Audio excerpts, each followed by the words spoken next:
Kung sino mang gumawa ng speech niya, i-fire niya. To be very frank, bakit President Marcos Jr.? Precisely because pinagmukha kang elitista at pinagmukha kang elitistang presidente na nasa taas, nasa ivory tower at malayong-malayo ka sa mga normal at regular na Pilipino.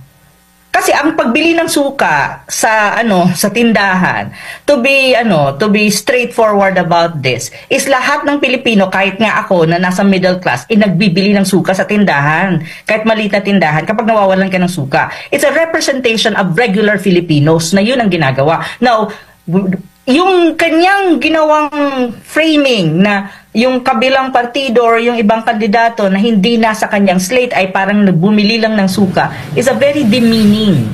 Very demeaning yan sa mga kumakandidato na hindi nasa slate nila, at demeaning siya with reference to regular Filipinos who are not elite. And there's only 1% of our population are on top, na elite talaga, na hindi bumibili ng suka sa tindahan dahil may meron silang mga butlers or may mga yaya sila na bumibili, at hindi sila bumibili sa maliliit na tindahan at bumibili sila sa mga social na grocery. Yun yung yun yung optics dyan kung i-analyze mo at i-content analyze mo, content analysis ang gagawin mo sa statement ni President Marcos Jr. So, parang sinabi mo na, were the elites sila, mga mababang tao at mababang klaseng tao. O, gano'n naman talaga ang implication yon. Sinasabi niya, kami magagaling, kami ma-elitista, kami ang mga the best. Sila, wala yan. Kasi parang bumibili lang na ng suka yan sa tindahan. So parang dinimin mo. Hindi niya naintindihan na the base of the Philippines is a masa. At lahat ng tao may ganong klaseng ginagawa every day. Problema sa mga tulad ni Tarela is sweeping kung magsalita. Naturingang spokesperson ng South China Sea sa Tarela, pero hindi niya dinidiinan ang distinction ng tinatawag mong international level at domestic jurisdiction. Dapat alam niya to, spokesperson siya, my God.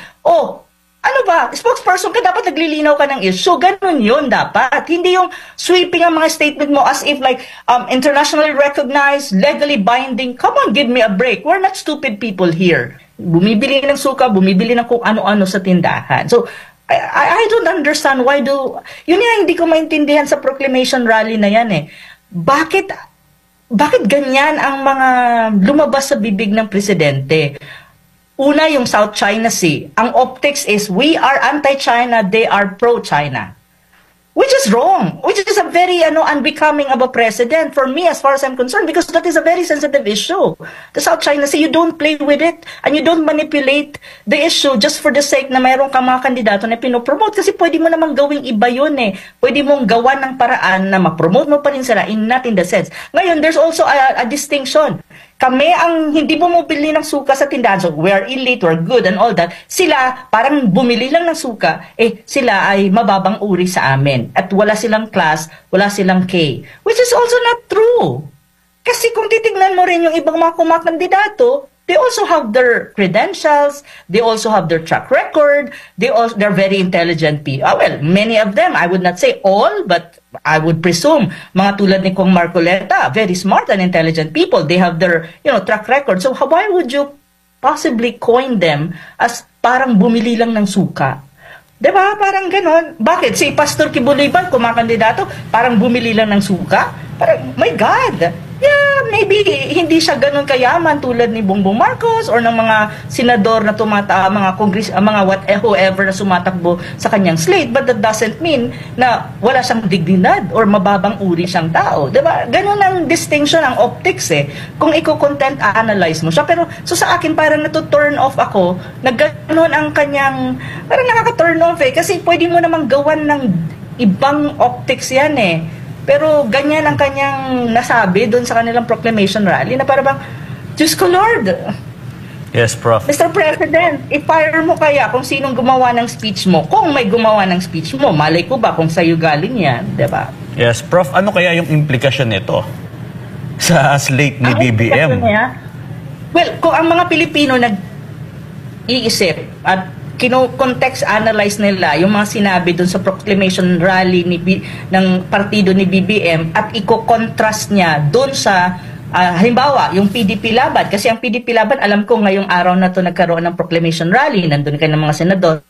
Anong mga sinabi doon? Make a contrast, make an analysis. Tignan nyo kung sino ang mga kandidato na tingin nyo would represent the Filipino people really and would never demean the Filipino people. Probably you can have an idea kung sino iboboto nyo. Kasi ganun yun eh. Hindi dapat maging ano to, yung election kasi ngayon, dapat maging election to na ang mga Pilipino ginagamit ang utak para tignan kung sino ang iboboto nila at sino ang hindi. At ginagamit din ang utak dapat ng mga Pilipino tignan kung paano dinadala ang diskurso ng mga importanteng issue na kinaharap ng bayan at hindi lamang nagre-rely sa mga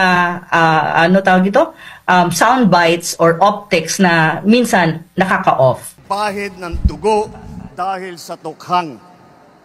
Wala sa kanilang kasabwat sa pagbulsa ng sako-sakong pera, pinagsamantalahan ang krisis ng pandemya, pinabayaan ang ating mga kababayan na magkasakit at mamatay.